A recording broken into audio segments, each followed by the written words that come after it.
Assalamualaikum warahmatullahi wabarakatuh. Waalaikumsalam Selamat warahmatullahi pagi wabarakatuh. sahabat religi, apa kabar Anda pada hari ini? Semoga selalu diberikan kesehatan dan kelancaran dalam kita menjalani ibadah puasa Ramadan 1444 Hijriah. Amin. Sahabat religi yang dirahmati Allah, Kemenak Gerbang kembali menggelar program spesial yaitu Podcast Ramadan. Program ini merupakan kerjasama antara Bidang Humas dan kelompok kerja penyuluh agama Islam Kemenak Gerbang yang insya Allah akan tayang di kanal YouTube Kemenak Gerbang News setiap hari Selasa dan Kamis pukul 5 sore atau menjelang maghrib. Baik sahabat religi yang dirahmati Allah, edisi podcast perdana kali ini akan membicarakan tema yang sangat menarik, sangat unik ya, yaitu mengenai buhur dalam sudut pandang hadis Nabi. Untuk membahas topik ini kita sudah menghadirkan narasumber yang sudah ahli, sudah expert di bidangnya, yaitu Bapak Labib Humam LC yang merupakan penyuluh agama Islam KUA Kecamatan Pamotan. Selamat pagi Pak Labib, Assalamualaikum. Waalaikumsalam warahmatullahi Ya, sehat wabarakatuh. Bapak?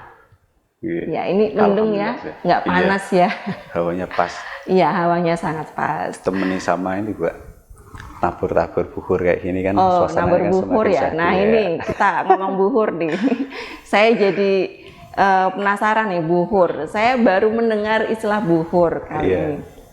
Ya, buhur. Buhur ini apa? Kok kayak kemenyan itu ya Pak ya? Iya. Lah, mau nggak dijelaskan buhur itu apa sih?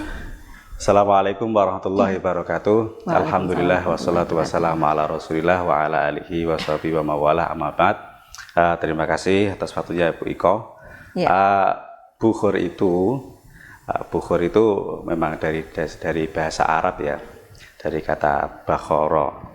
Memang di Indonesia itu buhur itu sangat diidentikan dengan kemenyan. Kemenyan ya. Iya, akan tetapi sebetulnya buhur itu cakupannya lebih luas. Dalam Lisanul Arab miliknya Ibnu Mandur, beliau menyebutkan al-bakhur pakai bifathil ba, bukan buhur ya, al-bakhur. Bakhur ya. Bakhur itu awalnya itu dari apa? Ar-raihah al-mughayyarah minal fam. Jadi bau mulut itu pertama kali disebut bakhur itu ya bau mulut. Oh begitu. Terus kemudian dalam perkembangannya itu Abu Hanifah beliau menambahkan tidak hanya bau mulut saja ya, akan tetapi yakunu fi famin wa ghairi. Bisa jadi tidak hanya bau mulut tapi bau-bau yang lain yang berasal dari asap itu termasuk bagian dari bakhur. Berasal dari asap. Dari asap. Kalau mulut tadi nggak ada asapnya. Dari mulut kan nggak asap. Nanti perkembangannya itu buhur itu sesuatu yang berasal dari asap. Sesuatu yang berasal dari asap. Misalkan gini ya, jenengan Bu Iko masak air, ya. Keluar asapnya dari air yang itu bisa disebut dengan buhur. Oh begitu. Iya.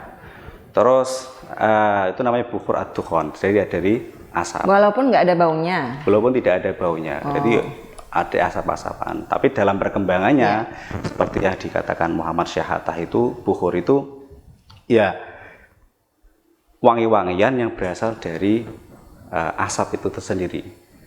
Di sana itu ada yang berasal dari asap ya. Dari di sana itu bahan dasarnya itu biasanya menggunakan kayu-kayu wangi, misalkan misalkan kayu gaharu atau getah jenis-jenis yang lain. Kayu-kayu yang ada di Indonesia juga ya? Ada. Kayu gaharu, kayu damar ya? Ada di Indonesia ada. Ya. Oh iya. Luar biasa. Terus tadi berasal dari ini ya, bau yang berasal dari asap ya. Iya. Nah ini menyan juga sama ini kayak ini. Sebenarnya kalau dari sudut pandang buhur, posisi kemenyan sendiri bagaimana itu? Karena selama ini tuh bagi kita ya masyarakat Indonesia itu masih banyak masyarakat yang memaknai kemenyan itu sesuatu yang konotasinya negatif seperti itu. Iya. Bagaimana itu? Ya, untuk hal kemenyan sendiri, karena kita berangkat dari pengertian awal ya, dari definisi awal itu bukhur berasal dari sesuatu yang berasap. Ya. Di sana ada dua hal yang perlu diketahui,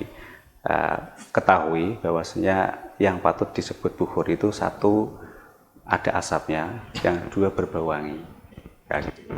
Akan tetapi di Indonesia itu kemenyan itu seringkali memang diasosiasikan pada hal negatif. Kalau merujuk dari definisi awal, kemenyan itu termasuk bagian dari jenis bukhur. Karena jenis bukhur itu sangat banyak sekali. Di antaranya adalah kemenyan. Terus ada ud atau kita sebut gaharu. Atau ada lagi luban dan jenis-jenis kemenyan jenis-jenis bukhur yang lain. Banyaklah jenisnya. Itu. Memang karena kemenyan itu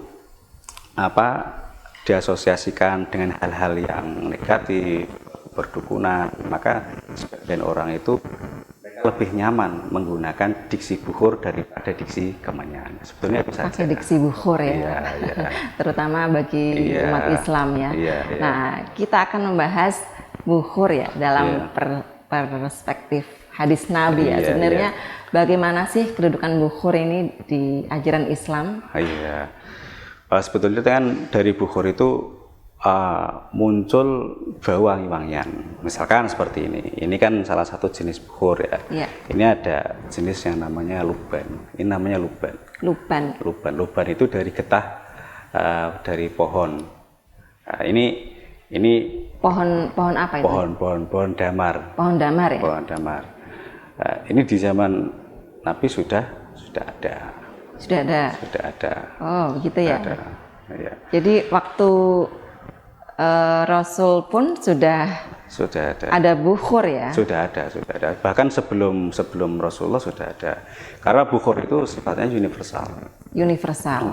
Maksudnya bagaimana universal itu? Tidak hanya agama Hindu saja. Agama-agama Samawi, agama Buddha itu juga membakar bukhur. Karena baunya yang wangi. Ya. Itu disukai. Terutama dalam hal untuk ritual-ritual keagamaan dulu. Tapi dari Rasulullah sendiri itu tidak menentukan mau dibakar kapanpun boleh saja. Karena dalam hadis tidak ada harus dalam waktunya. Ritual ibadah. Iya itu. Nah, bisa diceritakan nggak sejarah bukhur ini di masa Nabi Muhammad SAW? Apakah Nabi sendiri menganjurkan untuk kita bisa menggunakan bukhur atau membakar bukhur dalam kondisi tertentu atau kapanpun kita mau seperti itu? Iya, misalkan ini ada hadis Nabi yang diriwayatkan oleh Imam An-Nasai, ini kan, itu anna Rasulullah sallallahu alaihi wasallam qol ayyumam ra'atin asobat bakhuran fala tashhad ma'ana al-isya al-akhirah. Di sini Nabi menyebutkan seorang wanita yang sudah memiliki bau bukhur nggak usah ikut jamaah di waktu-waktu yang terakhir bersama Nabi. Karena apa? Orang yang memakai bukhur, khususnya wanita zaman dulu itu memang diidentik dengan orang yang mau tanda kutip ada hubungan dengan suami istri lah. Itu memang salah satu sunnahnya. Itu seperti itu. Nabi juga menyebut, ini kan kata-kata bukhur ya, dalam hadis itu ada. Terus dalam satu riwayat yang diriwayatkan oleh Imam Muslim, itu ada hadis yang diriwayatkan oleh Nafi' dari Ibnu Umar.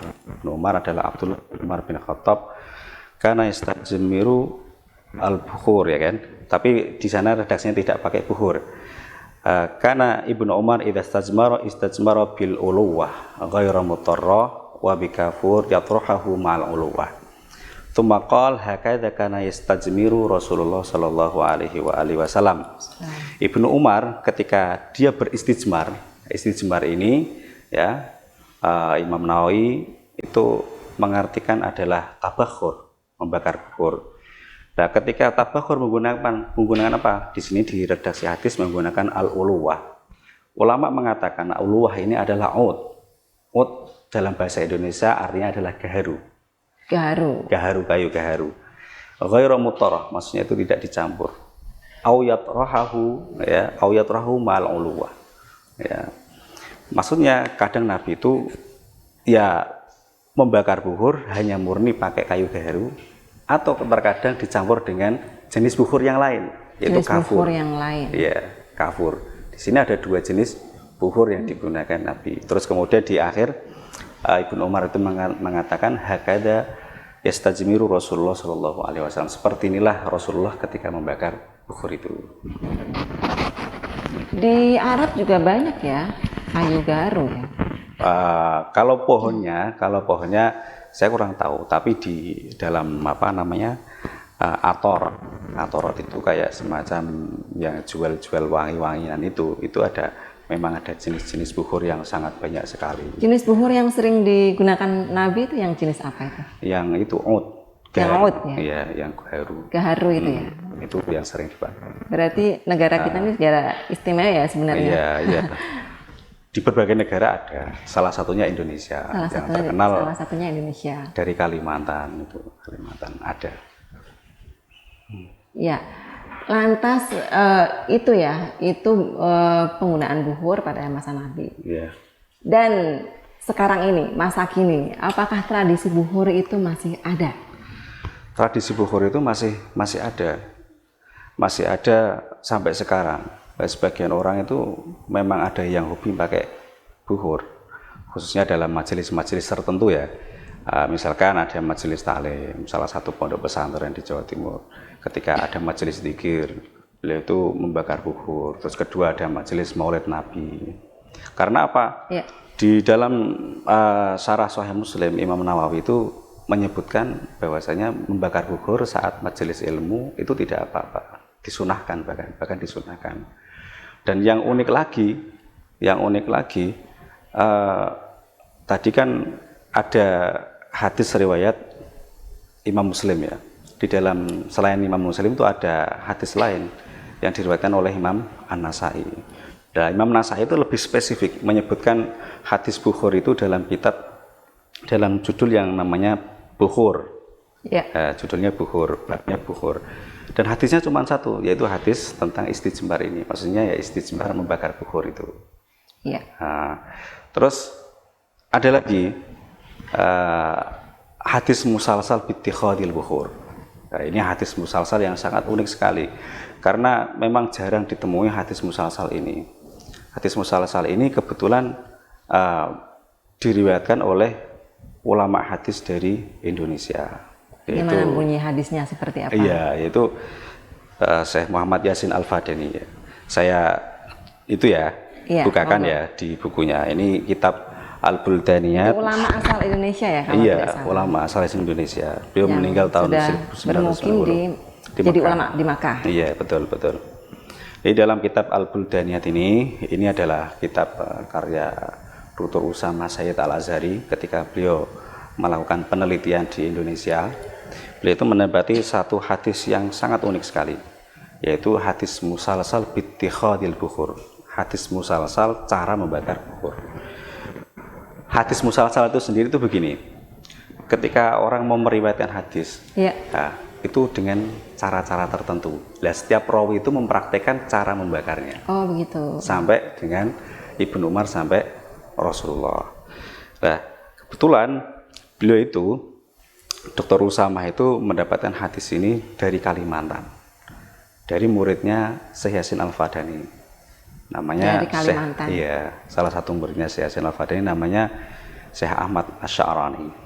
Dari Syekh Ahmad Asy-Sya'rani. Iya, Syekh Ahmad Asy-Sya'rani bin Muhammad Thayyib bin Abdullah bin Muhammad. Beliau dari Martapura. Banjarbaru, Kalimantan Selatan. Dalam rangkaian hadis musalsal ini Dr. Usama itu menyebutkan sanad musalsalnya Syekh Yasin sampai Ibnu Umar. Rata-rata ulama yang meriwayatkan ini mereka adalah tokoh-tokoh sufi, ulama-ulama tasawuf. Ya. Di antaranya yang masyhur ya. Di sini disebutkan ada namanya Siti Ahmad bin Idris. Ya, Siti Ahmad bin Idris itu salah satu ulama berasal dari Maroko. Maroko. Beliau pendiri Thariqah Ahmadiyah Idrisiyah. Thariqah Ahmadiyah. Ahmadiyah Idrisiyah namanya. Jamaah bukan jamaah Ahmadiyah itu? Bukan. Oh, beda ya? Beda.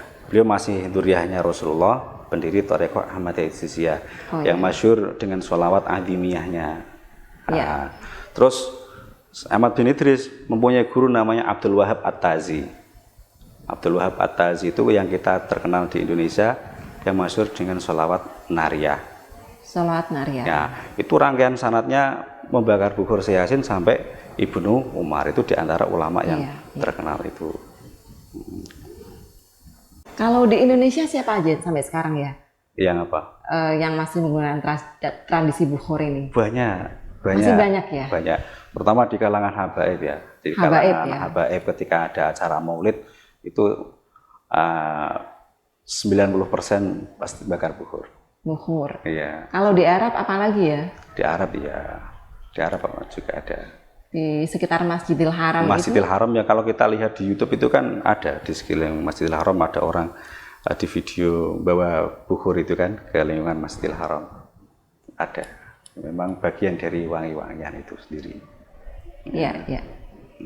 Nah, kemudian perkembangan bentuk bukhur. Bagaimana kalau bukhur ini misalkan dicampur dengan bahan-bahan lainnya, bahan dari selain kayu garu tadi ya.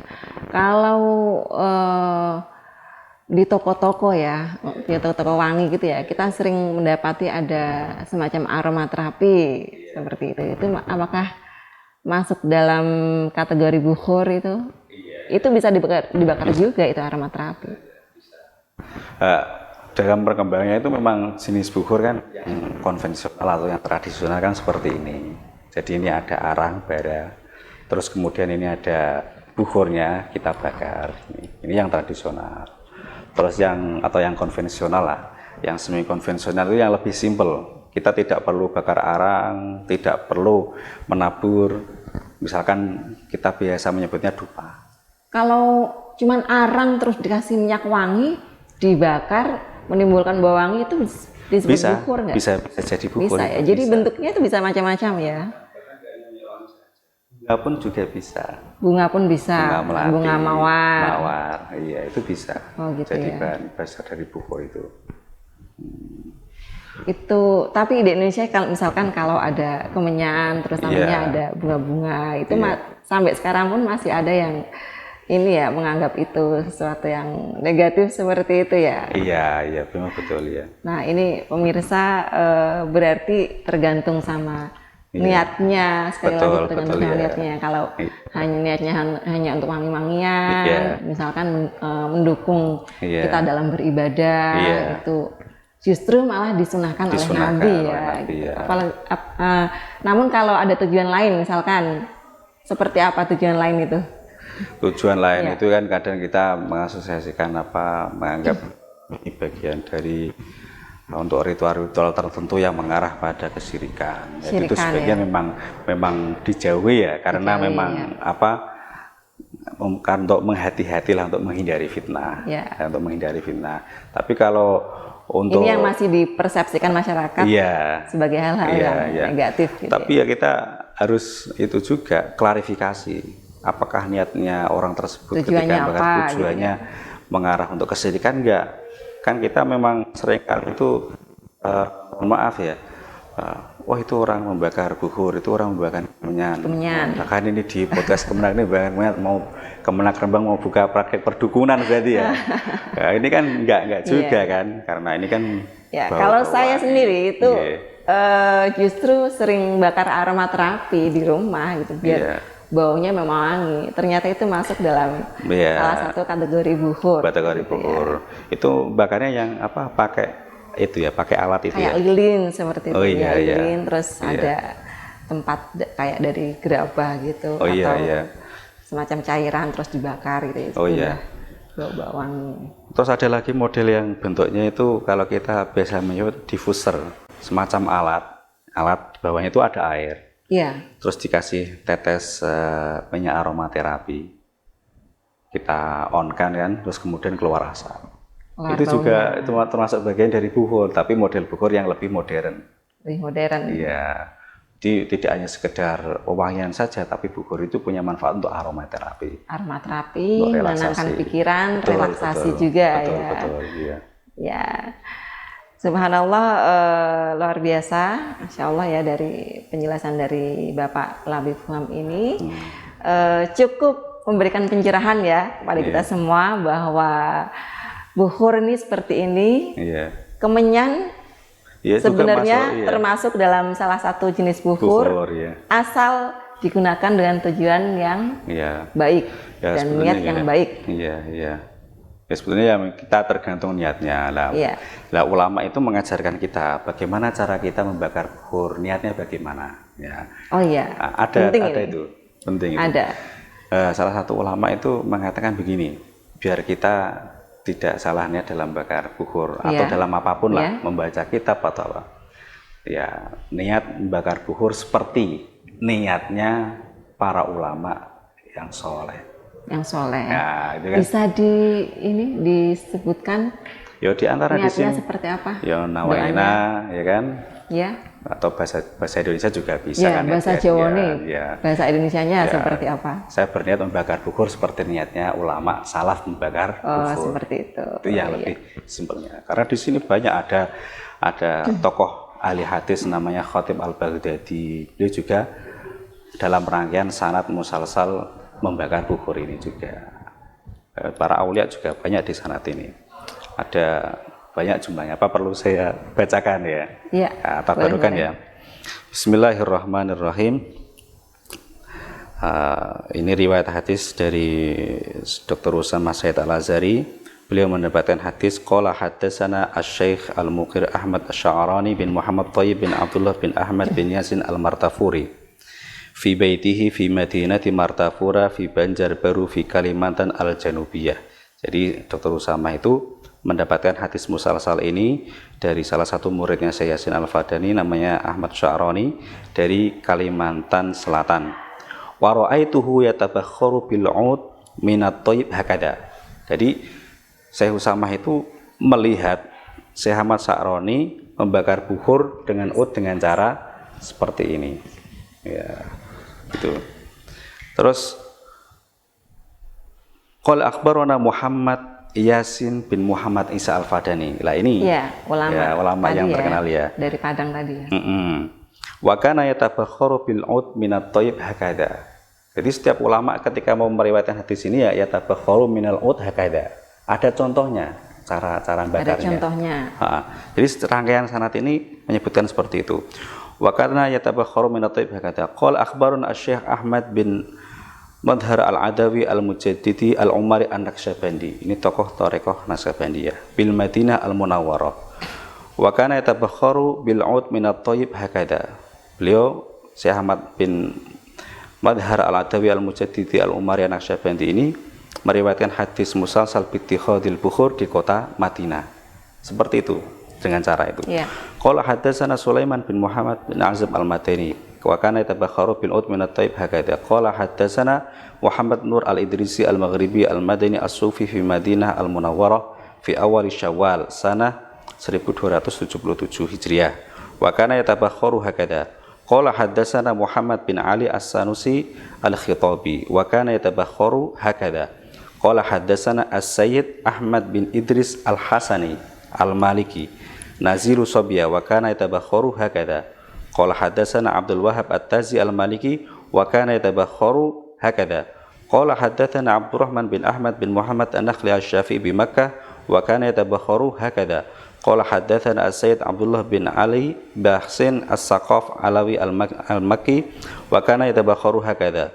Qala haddatsana Yahya bin Muhammad Al-Khitab Al-Masri bi Makkah wa kana yatabakharu hakada. Qala haddatsana Al-Faqih Ahmad bin Muhammad bin Hajar Al-Haytami Al-Makki wa kana yatabakharu hakada. Ini ada Ibnu Hajar Al-Haytami. Wa qala haddatsana Muhammad bin Abil Hamail Al-Masri Asy-Syafi'i wa kana yatabakharu hakada. Qala haddatsana Al-Aiz bin Abdurrahim bin Muhammad bin Furat Al-Hanafi Al-Qahiri wa kana yatabakharu hakada. Qala akhbarana Abdul Mu'min bin Khalaf Ad-Dimyati Asy-Syahir bi Abil Hamid wa kana yatabakharu hakada. Qala akhbarana Abul Hasan Ali bin Husain bin al-Muqir al-Baghdadi wa kana yatabakharu hakadha. Qala haddatsana Al-Fadl bin Sahl bin Bishr al-Isfirai bidar salam wa kana yatabakharu hakadha. Qala akhbarana Ahmad bin Ali al-Khatib al-Baghdadi wa kana yatabakharu hakadha. Qala haddatsana Muhammad bin Ali as-Sakhili wa kana yatabakharu hakadha. Qala haddatsana Abdullah bin al-Qasim al-Hamadani wa kana yatabakharu hakadha. Qala haddatsana Abu Isa al-Awradi wa kana yatabakharu hakadha. Qala haddatsana Abu Tahir Ahmad bin Amr as-Sarh wa kana yatabakharu hakadha. Qala haddatsana Abdullah bin Wahab wa kana yatabakharu hakadha. Qala akhbarani Makhramah ibnu Abi Bakar bin Abdullah al-Ashji al-Makhzumi maulahum Abul Miswar al-Madani wa kana yatabakharu hakadha. Qala haddatsani abi wa kana yatabakharu hakadha. Qala akhbarani Nafi' maula bin Umar wa kana yatabakharu hakadha. Qala ra'aitu Abdullah bin Umar radhiyallahu anhuma kana idza istajmara bil uluwah ghairu mutarrah wa bikafur yatrahahu ma'al uluwah thumma qala hakadha yastajmiru Rasulullah sallallahu alaihi wasallam. Nah, itu panjang sekali. Panjang sekali. Sanadnya panjang sekali Musal. Iya, sanadnya panjang sekali. Ya, insyaallah barokah. Terima kasih Bapak Labib Humam atas materinya pada hari ini, luar biasa ya. Ya, ini booster Ramadan yang sangat ini ya, ngeresep di hati nih. Oh ya, ada satu lagi lupa. Imam Malik itu setiap mau meriwayatkan hadis pasti bakar bukhur. Pasti bakar bukhur. Ya. Tujuannya Malik. Apa Imam? Jadi sedikit nambah sedikit ya. Ya. Sedikit saja, 1 menit boleh. Oke. Jadi Imam Malik itu ketika ada tamu, Imam Malik kan ada orang yang dalam, santri dalamnya. Itu menemui tamunya dulu, mau ketemu Imam Malik dalam hal apa, fikih atau hadis. Fikih atau hadis. Kalau hal fatwa tentang fikih, Imam Malik keluar biasa, terus dijawab persoalan fikih itu. Tapi kalau misalkan hadis, Imam Malik persiapan dulu, mandi, pakai baju kebesaran, pakai imamah yang paling besar dan paling bagus, terus pakai wewangian. Wanginya pakai apa? Ya bakar bukhur ini. Dalam majelis itu sampai selesai meriwayatkan hadis. Itu kenapa Imam Malik harus seperti itu? Karena itu untuk menghormati baginda Rasul gitu ya. Cara menghormati adab menyampaikan hadis. Adab itu. Adabnya. Maka dalam sholat pun kita hendaknya pakai wangi-wangian ya. Betul, sunahnya pakai wangi-wangian. Sunahnya betul. Gitu ya. Iya. Apalagi nanti ketika salat Id ya pakai baju yang paling bagus, pakai wangi-wangian juga. Sudah cukup kiranya Pak Labib, cukup jelas ya, cukup komplit keterangannya tentang bukhur ini. Semoga menambah wawasan pemirsa dalam memaknai bukhur ya. Saya juga baru tahu tentang penjelasan yang komplit dari Pak Labib. Baik pemirsa, demikian podcast kita pada hari ini. Terima kasih Bapak Labib Human atas materinya yang luar biasa pada hari ini. Terima kasih pemirsa telah menyimak siaran podcast kita pada hari ini, edisi perdana spesial Selasa tanggal 28 Maret 2023. Semoga menambah keimanan dan ketakwaan kita, terutama dalam menjalani ibadah puasa Ramadan 1444 Hijriah. Saya Iko Sofa mohon undur diri. Wallahul muwaffiq ila aqwamit thoriq. Wassalamualaikum warahmatullahi wabarakatuh. Waalaikumsalam warahmatullahi wabarakatuh.